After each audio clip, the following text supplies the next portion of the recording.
Welcome. In this video, I will show you how to copy and paste data on your Microsoft Surface Pro 12.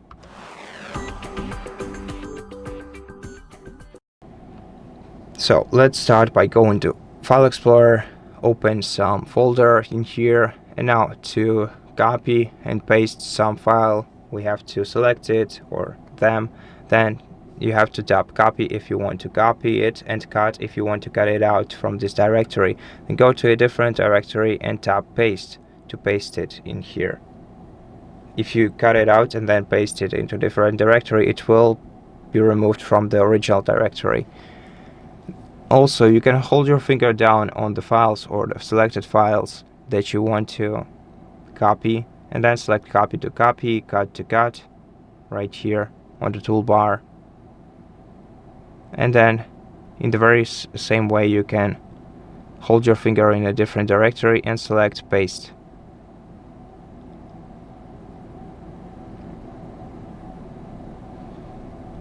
And if you have an external keyboard attached to your device, you can use Ctrl+C to copy, Ctrl+V to paste, Ctrl+X to cut, and Windows+V to open the clipboard with the recent clips that you made to select which file you want to paste into this directory. And that's how you do it. Thank you for watching this video. If it helped you, please consider subscribing to our channel, leave us a like in the comment below, and I'll see you in the next one.